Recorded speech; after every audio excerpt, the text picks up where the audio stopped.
Not all who stir your heart remain, nor do all who linger truly belong to it.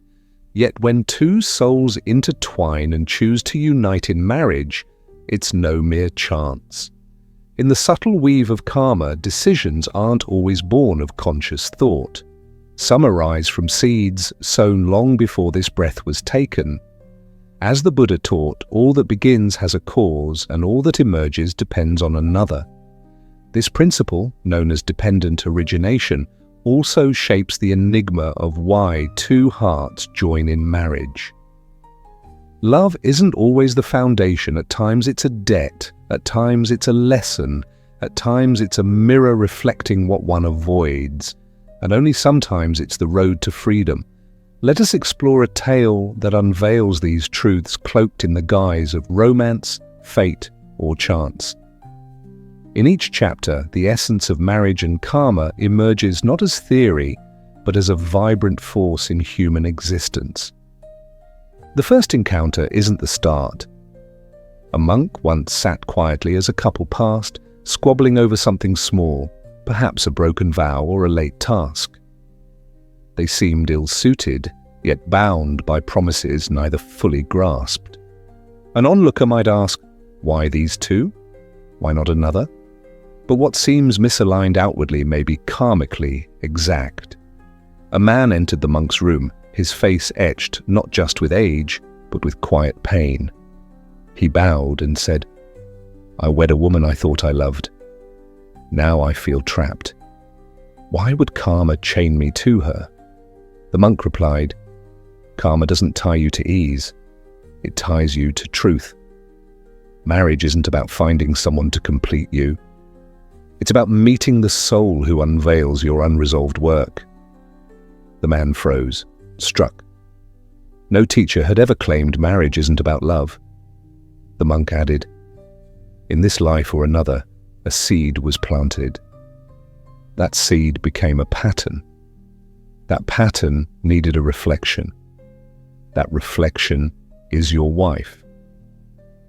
In Buddhist thought, karma is not only action, but its consequence. The moments we live are often the harvest of past intentions. The one you marry carries your unfinished karma, not to punish, but to guide. The deeper the bond, the greater the lesson.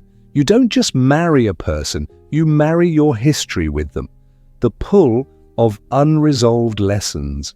Long before vows are spoken, the heart feels drawn, sometimes without reason, sometimes without choice, to another. Many call this love, but often it's resonance. A resonance not of the present, but of echoes from ages past.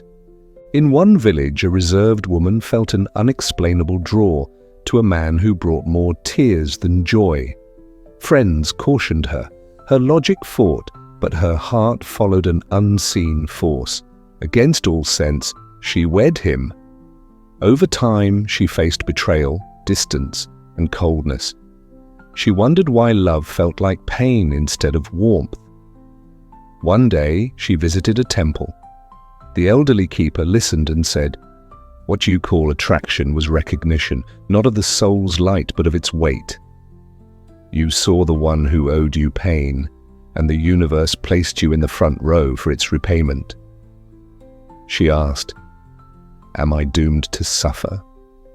He answered, "No, you're meant to awaken. You don't suffer because of him. You suffer because of the attachment your karma still clings to. When you grasp the lesson, pain turns to freedom." Attraction often opens the door to karma's dance. Not all who draw you are meant to stay, nor are all who stay meant to bring happiness. Some arrive only to highlight the patterns still ruling your inner world. Buddhist teachings stress that desire fuels suffering, and marriage, when rooted in unconscious desire, magnifies the lesson until awareness dawns. The echo of vows made and broken. Two souls once loved deeply, but one left without reason. In another life, they reunite. But now the one who left becomes the one abandoned. This is karma's quiet balance, not punishment, but a restoration. In a meditation hall, a woman cried. Her husband had left her for another, her heart shattered by betrayal. The teacher asked, "Can you recall a time you abandoned someone who needed you most?" She paused, then nodded. The teacher said, "Your soul remembered. That's why your love was so intense. It wasn't just love, it was guilt seeking resolution." Many marriages aren't new, they're continuations. Buddhist wisdom speaks of samsara, the cycle of birth and rebirth, not only of bodies, but of emotions, desires, and debts. A promise broken in one life seeks fulfillment in another.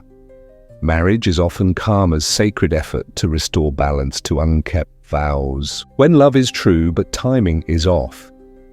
Some meet as perfect matches in spirit but not in growth. They may share fleeting beauty, but marriage becomes a struggle.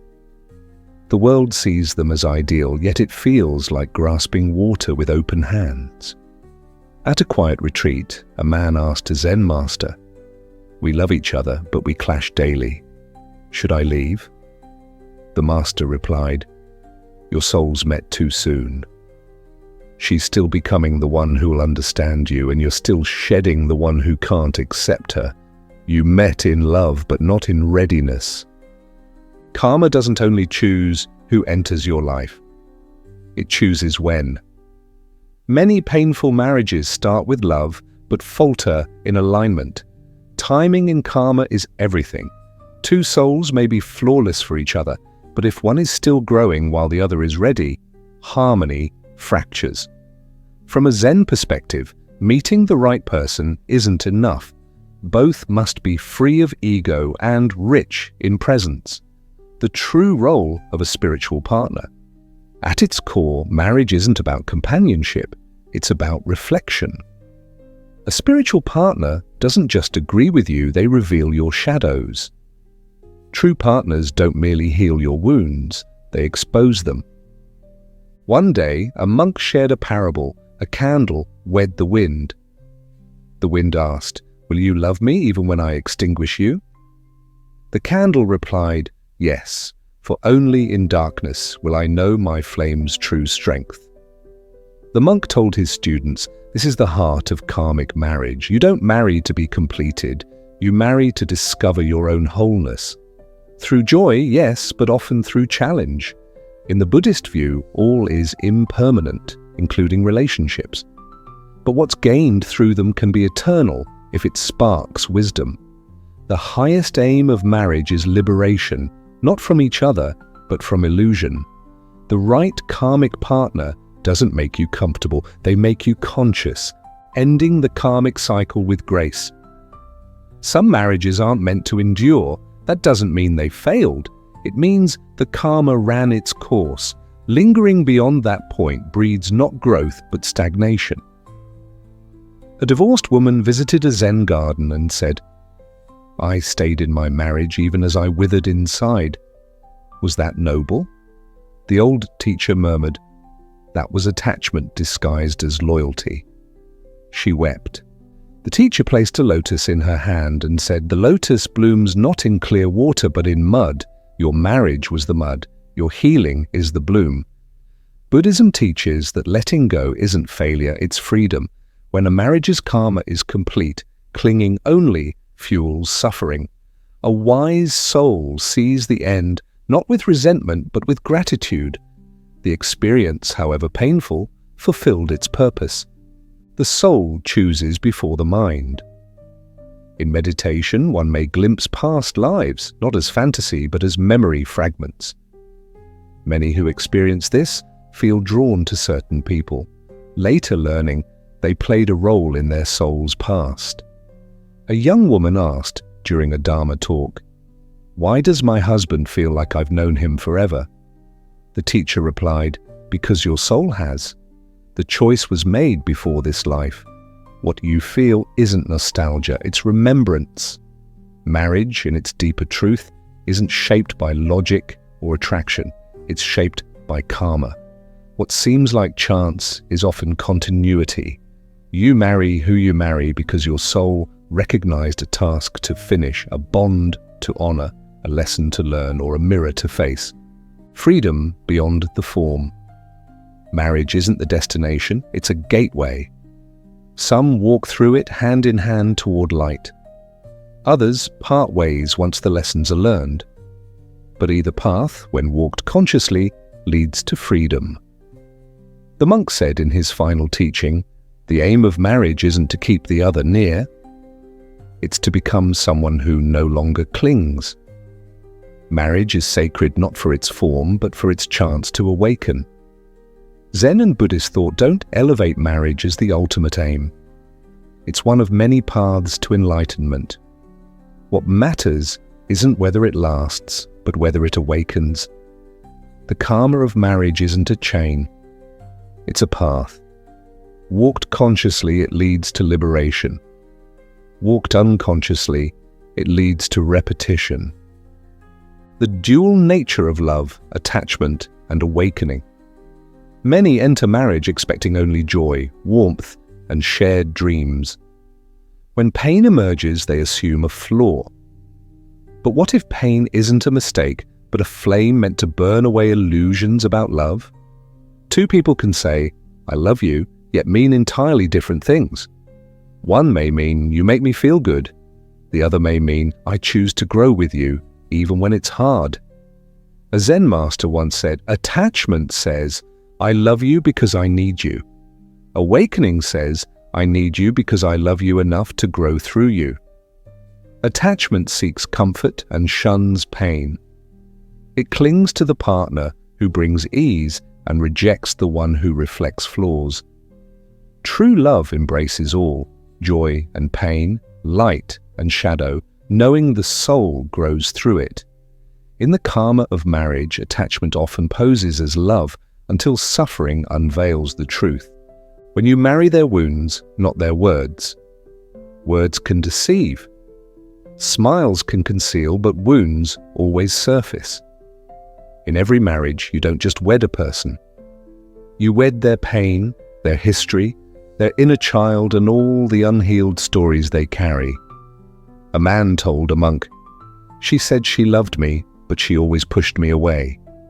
The monk replied, then know she did love you. But her wound feared love. You didn't marry her alone, you married the pain in her silence. In Buddhist psychology, unhealed pain becomes karmic echoes. Unless one awakens, those echoes shape actions. Many marriages falter not for lack of love, but for unaddressed wounds. The lesson is clear yet profound. When you marry, you don't unite with their surface. You enter the same space as their pain. If both aren't ready to face those shadows, the bond crumbles. The mirror of your inner self. Marriage doesn't bring a stranger, it brings a mirror. Every unhealed part of you, every fear, every doubt about your worth will reflect through your partner. You think they hurt you, but they're showing you yourself. A woman said, he always criticizes me. He never thinks I'm enough.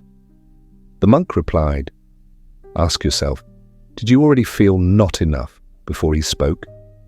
She nodded. He whispered, then he's not the cause. He's the mirror. Zen teaches, when the mind is calm, the world reflects clearly. But when the mind holds self-doubt, even love feels like judgment. In karmic bonds, the partner often mirrors the self. The more healed you are, the calmer the reflection, the less conscious, the more distorted it seems. You don't fix the mirror by yelling at it. You cleanse your own mind. The debt of gratitude or the burden's weight. Karmic marriage isn't always born of wounds. Sometimes it stems from deep gratitude. Perhaps your spouse once offered you life, shelter, or profound kindness in another existence. You return now not for romance, but to repay a soul's debt. A teacher reflected, if someone marries a person they don't love yet can't leave, look closely. It may not be love that binds them, but an unseen gratitude the soul honors. Gratitude in the karmic realm is potent. One kind act from a past life can bloom into a bond in this one. While some feel trapped in such unions, the enlightened see a gift being repaid. Completion comes not through guilt or endurance, but through conscious appreciation. Once the debt is honored with love, the soul moves forward freely. When the union awakens Dharma. Not all karmic marriages are turbulent. Some exist to ignite higher purpose.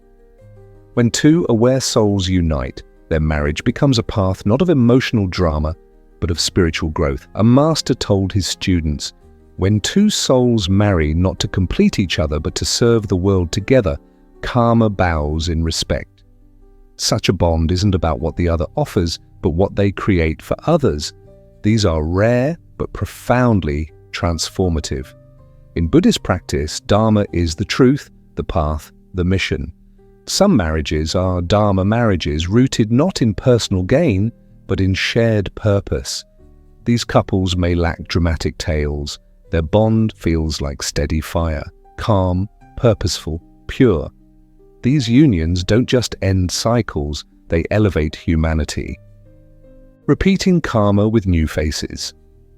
Unlearned lessons lead karma to repeat. The partner's face or name may change, but the suffering persists until awareness breaks the cycle. A woman wept to a Zen nun, "Why do I always attract men who neglect me?" The nun replied, "Because your soul hasn't learned to stop chasing silence and start embracing your own voice." Buddhist teachings stress that external experiences reflect inner realities. If one repeatedly meets partners who betray or belittle, it's not fate, it's repetition. The soul seeks to resolve the pattern, not flee it. The key isn't a new person, but a new presence within. Marriage ceases to hurt when one ceases to be unconscious. Ending the cycle with compassion. Some end karmic cycles not by staying but by leaving with love. Forgiving someone who can't love you rightly frees you from lifetimes of emotional chains. A monk said, "The greatest act of love isn't holding on, it's letting go with peace. This ending transforms karma. It signals the lesson is learned and the suffering need not repeat. Karma ends not through revenge or pain, but through understanding. Forgiveness breaks the karmic chain, allowing future bonds to form in clarity, not confusion. Forgiveness is the final lesson in the karma of marriage, the gate to liberation. Who you marry mirrors your inner self. Marriage is life's deepest spiritual mirror, revealing the love, pain, growth, and illusions you carry. Your spouse isn't random. They're a reflection of your karma, your inner state, and a chance for awakening. Some marriages last a lifetime, others a lesson, but all, whether karmic or conscious, carry a message. When two souls meet, they aren't starting anew. They're resuming what was left undone. 1. Karma guides the soul, not the mind. You marry who you do because of past energy, love, debt, wounds, or gratitude. 2. Marriage reflects your inner state. Partners are mirrors, not just companions. 3. Lessons precede peace. Growth often follows friction. 4. Letting go can be sacred. Some unions end not because they failed, but because they fulfilled their purpose. 5. You can shift your karma by becoming conscious, loving, forgiving, and free. You stop drawing pain and start attracting peace. 6. Marriage isn't the goal, awakening is.